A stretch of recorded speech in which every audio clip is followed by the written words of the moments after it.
Introduction of late items. Madam CAO, is there any late items? No, there are no late items. Thank you. Then I would ask for a motion to accept the agenda as circulated. Councillor Grice. Mayor Johansson. All in favor? Opposed? Carried. Thank you. Adoption of the prior minutes, the minutes of the Committee of the Whole meeting of May 13th. Thank you, Councillor Grice, seconded. Mayor Johansson, all in favor? Opposed? Carried. On to delegations. We have EllisDon Corporation regarding 5931 Airport Street. Jeff Waters is here to speak on behalf of EllisDon, and he's got some associates, but I'll let him introduce them. Welcome, Mr. Waters. The floor is yours. Thank you, great to be here. Now, before we start, we respectfully acknowledge that we're gathered on the traditional territory of the Okanagan Nation, including the Osoyoos band. So a little bit about, as mentioned, I'm with EllisDon Corporation. So we're one of Canada's top construction service firms. We operate around the world, doing everything from beginning of a project concept all the way into the full life cycle of the building. And so part of why we're here today is we're hoping to develop, create, and operate affordable housing in the Oliver community, and our project partners, Macola Housing Society, I'll get into that a little bit later. So as mentioned before, we have a site that we're looking at 5931 Airport Street in Oliver, just behind the Save On Foods, or the No Frills, I should say. So of course, being that it's still in the early conceptual phase, we are still waiting a few rounds of approval for funding with BC Housing. This project was proposed to BC Housing through the Community Housing Fund last fall. So we've been approved to proceed, but still awaiting two more final approvals before we can start construction. This meeting is in advance of us coming again to speak to you during rezoning and the development permit process. We hope to have that application for your review in the coming month or so. And through that process, we'll have lots of opportunities for additional public consultation throughout the development process.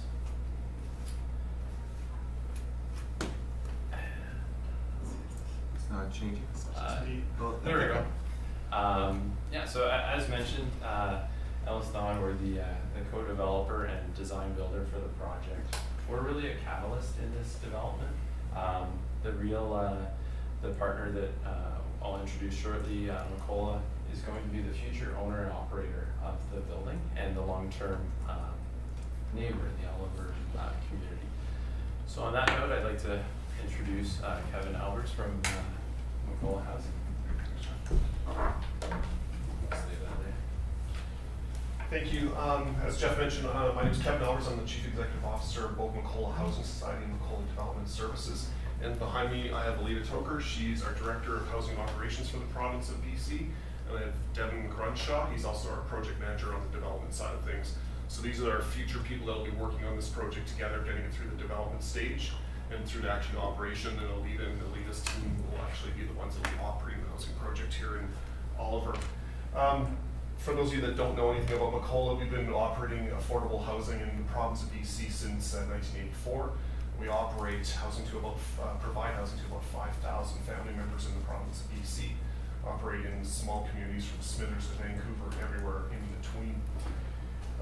We have an interesting perspective on housing because we're also a development consultant, so we actually help organizations, nonprofit societies, as well as First Nations communities actually develop their affordable housing dreams and visions for their communities. So we actually help them through the entire development process, typically through a BC Housing funded programs such as the Community Housing Fund.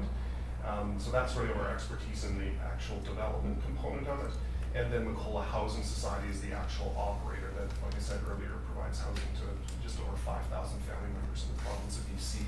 We don't do supportive housing. We do a couple assisted living buildings in the city of Victoria and the city of Langford, but the majority of our housing is geared toward both Aboriginal and non-Aboriginal families, and typically on an affordable basis, depending on what the program is with BC Housing. So we've been doing this for a very long time. We have extensive agreements with originally CMHC and also with BC Housing. We actually operate about 600 units on behalf of BC Housing, where they're the actual owner of the property, and we manage it on their behalf. And then the balance of the units we actually own through various arrangements we've made with previous both federal and provincial agreements. So this project in particular will be governed by a 60-year operating agreement. That's something quite new from BC Housing's perspective. It used to only be about the term of the mortgage, which is typically 35 years. But the new program, the Community Housing Fund, requires a 60-year lease.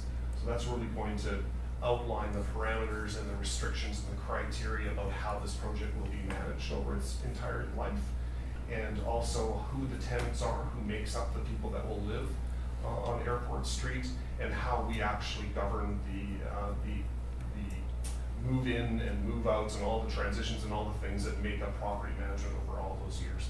So it's important to understand how that all works, and that it's actually governed by the provincial government. And if for some reason the COLA were to fade away, or there was a reason to go to a different developer or a different project manager or property manager, I should say, they would actually assume those same responsibilities that are actually stipulated in the operating agreement and through Section 219 and an option to purchase that's registered against the property. So the community can be secure in knowing that that housing project for those 60 years will always be operated in an affordable manner based on the split that's been defined on the Community Housing Fund, which is 30% of the units will be considered at lower end of market, and then 50% at rent geared to income rates. So we actually test the applicant's income on the way into the unit, and then the balance will be at the shelter rate. So those are your actual social shelter rates at $375 or $570 or whatever the provincial government sets those rates at over the next couple of years.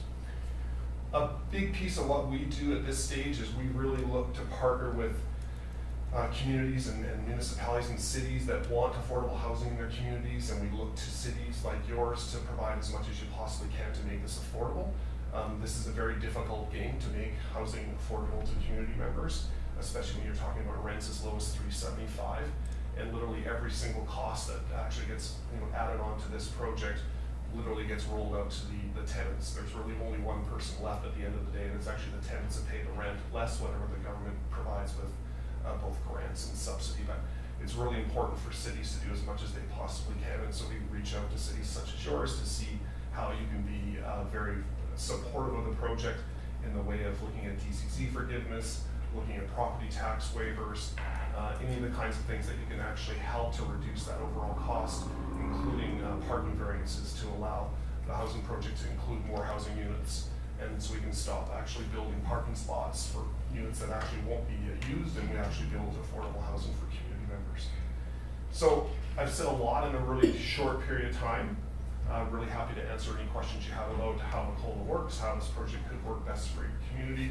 And I've got our team leads here that can answer any questions about the development side of it, how we fit into that role, especially with a developer such as EllisDon, and then how we would actually operate the project from the day that the project is completed and the keys are handed over to us. Great, thank you very much. Thank you. Council, go ahead. Thank you, Chair Schwarzenberger. Thank you very much for your presentation. Do you work with organizations if they don't sort of 100% fit your mandate? You talked about not doing supportive housing, for example. Is that something that you're still willing to work with, or is it a pretty sort of rigid program? It's not rigid from the perspective that we don't stand in the way. We certainly encourage our tenants to actually seek out those kinds of supports, and we'll actually help them connect them to those supports. We just don't provide it directly. So we play the role of the landlord.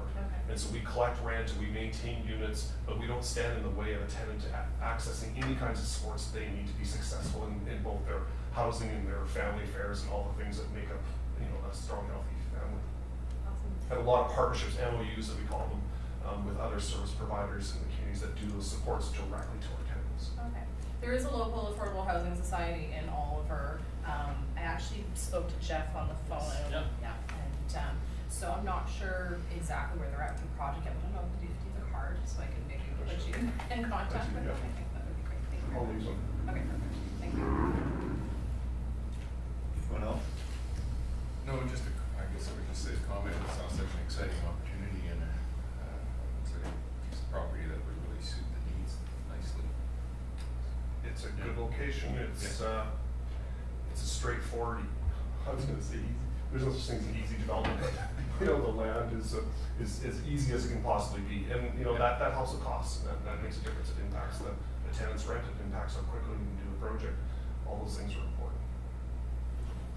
On that matter, saying you get your BC housing funding done in a timely manner, what kind of turnaround is there for a building like this, and how big is it envisioned to be? Yeah, so it's currently designed to be approximately 47 units. Yeah. And we're typically looking at about a 12-month construction timeline. Could be a little tighter, could be a little bit longer, but somewhere around there.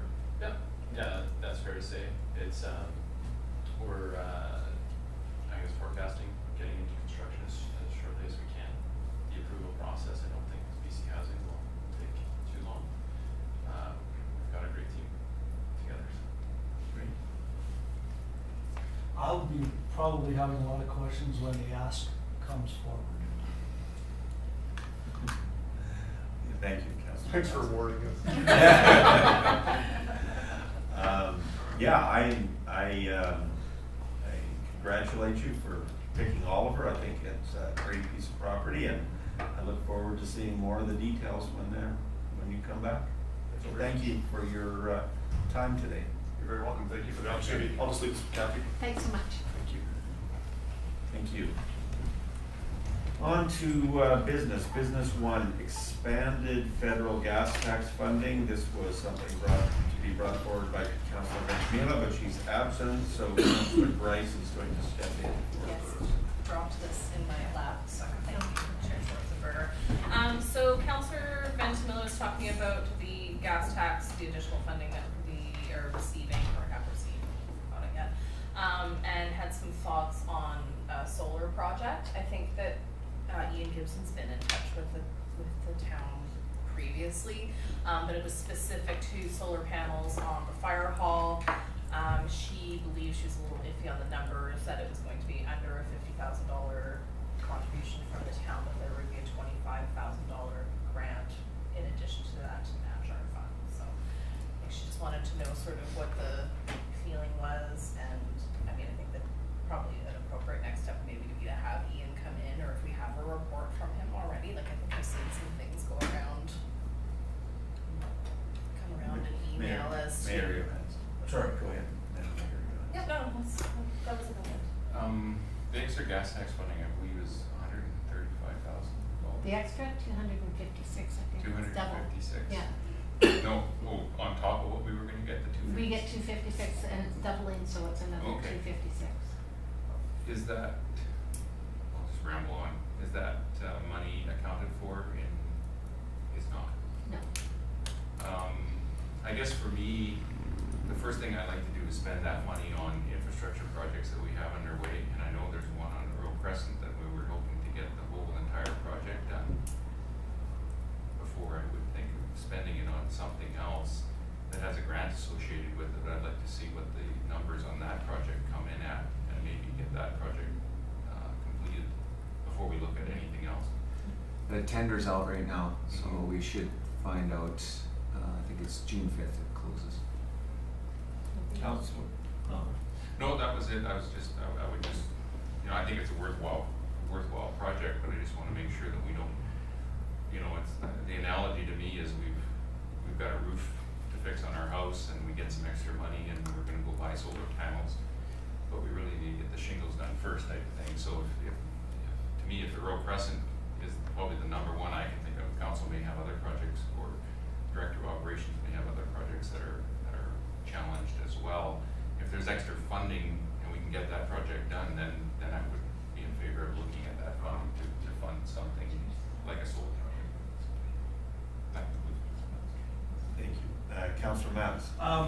Thanks, it was a bit of a surprise to me. We haven't received any information from staff on any of this, at least I haven't. I don't know whether conversation's just been going around. Normally we would get a report or something, I would think, but is this funding going to be ongoing year after year? Is it a one-time deal? Have we won the lottery?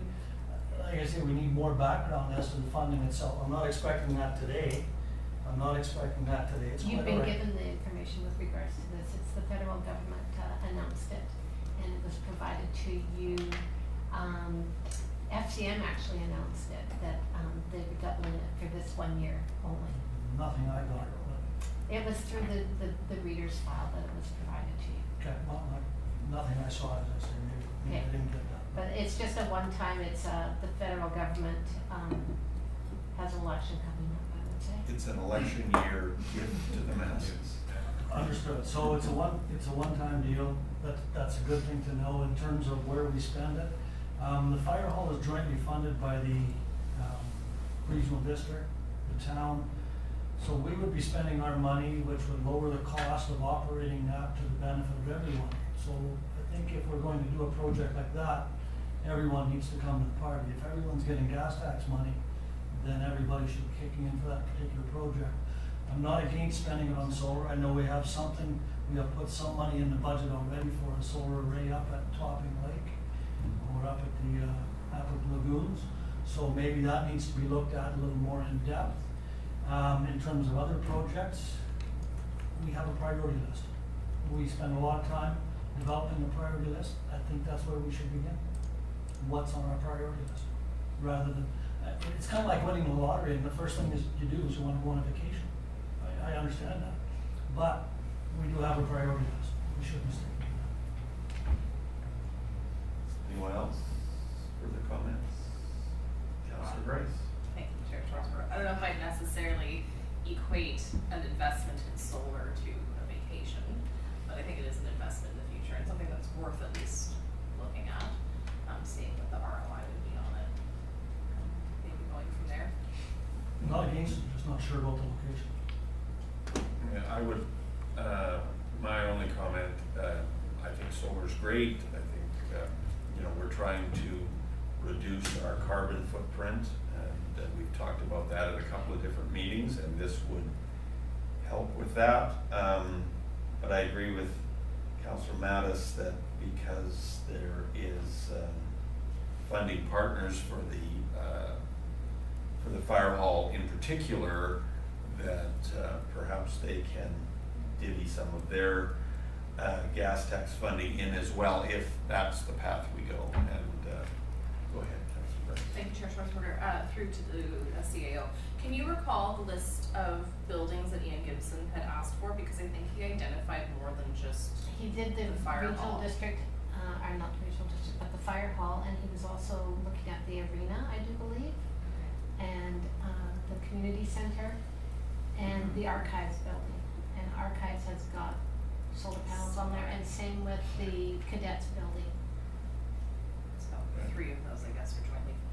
Yeah, they're all jointly funded, basically. That's, I think, is already done, archives is already done. Yeah. Okay, so, discussion for another day after we get our Windfall? estimate in for Little Crescent.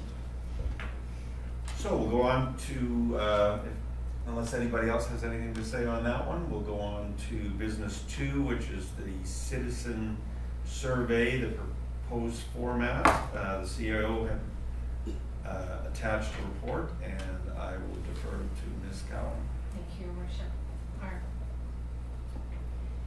your councillorship. Yes. I'm sorry, I had highlighted everything and everything got updated, so all my highlighting is gone, so I'm gonna have to wing this now. So I put this before you with regards to the citizen survey proposal format, to address the request to have a citizen survey undertaken this year, and budget monies were put in to also do this. The approach is going to be a telephone survey of adults 18 plus.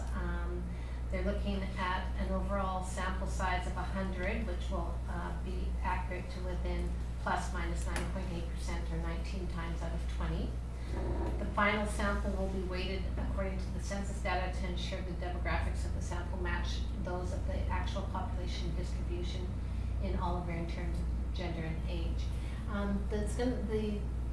The survey will consist of an introduction, then screening questions to ensure that they are citizens of our community and also what age group they're in. Then there's some open-ended questions on issues, rating questions for quality of life, community safety, satisfaction questions for town services and infrastructure and financial planning questions, priority setting questions and communication on customer service and then with the demographics. So there'll be about a 15-minute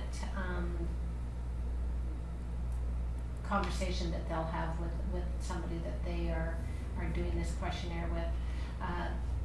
It's in here. It's identified what services that will be on infrastructure that they will address, which is the drinking water, the solid waste. You see the list in your report. So those are just our services that we provide here.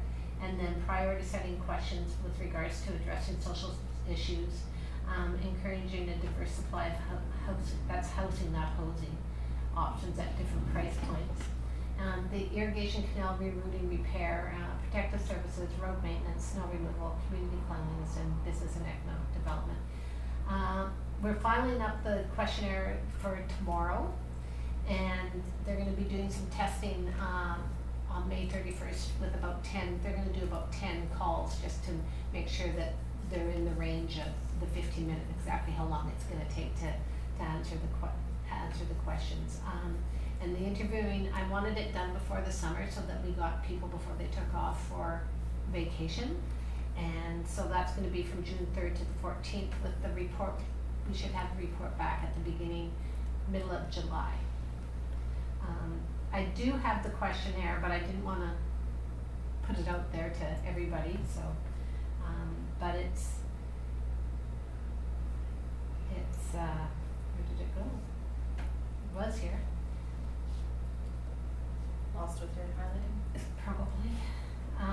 So there is, I do believe, 25 questions in total. Let me just get down to the bottom. 26 questions in total that will be asked. So I just thought I would bring it forward for your information, and if you had any questions, I'm here to answer them. Thank you, Ms. Cowan. Councillor Matt?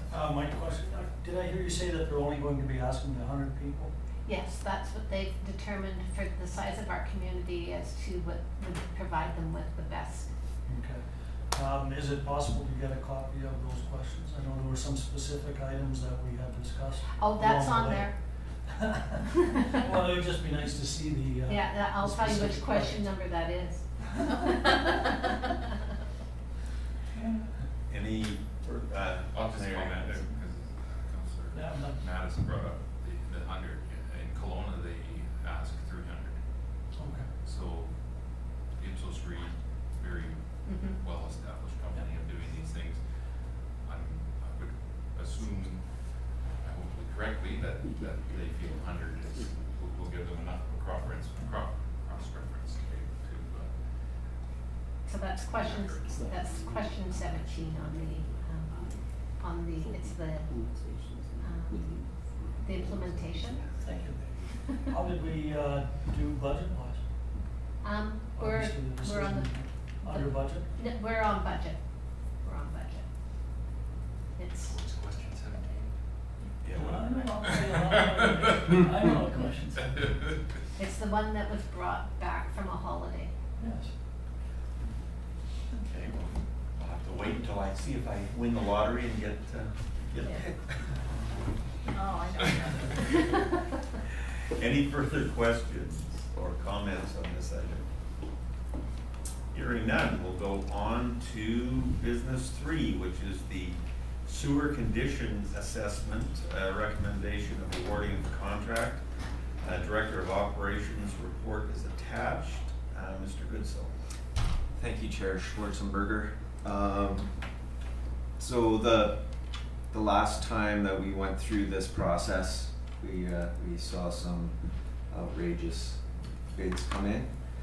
So we thought we would look at this project again for CCTVing our some more sewer and some storm, and then put it out again this year, which we have done. So we had True Consulting go through and put out the tender, and we had 2 bids only, which was surprising. And but one of the bids was quite favorable, and I did notice a typo.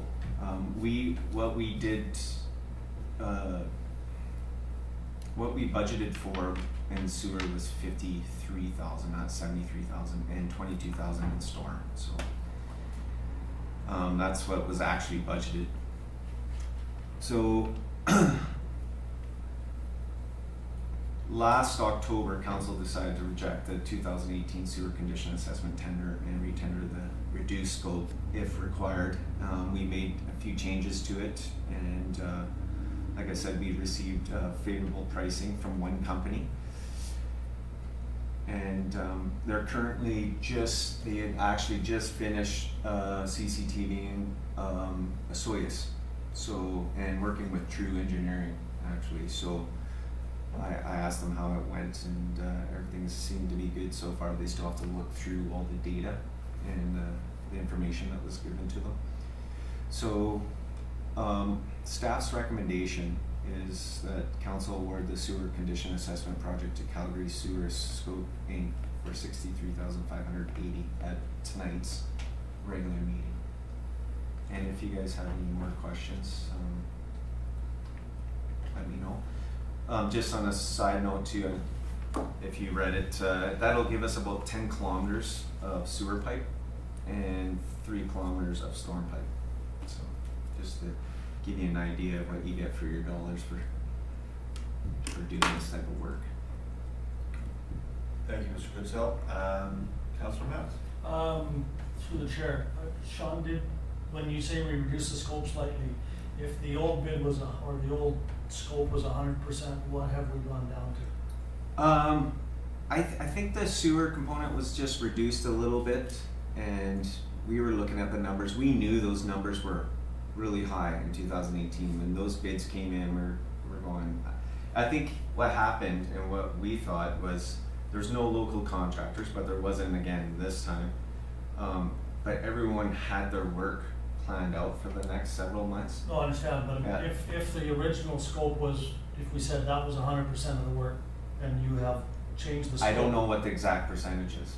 Any rough, what would your guess be? Are we getting, is this 70% of the original, 50%? No, it's closer to like 80 or 90. Like Okay. it was just adjusted a bit, and I did say to True Engineering, let's see what the unit prices are, because you get price per unit for cleaning and then sending the CCTV camera through, and it would give us the ability, if it came in high again, to reduce some of the contract to get what we could under our budget. Okay. And second question, on page 6 of the report, it's probably a typo. Now, is Osoyoos paying for this, or are we paying for Osoyoos as well? Yeah, that's another typo from True Engineering.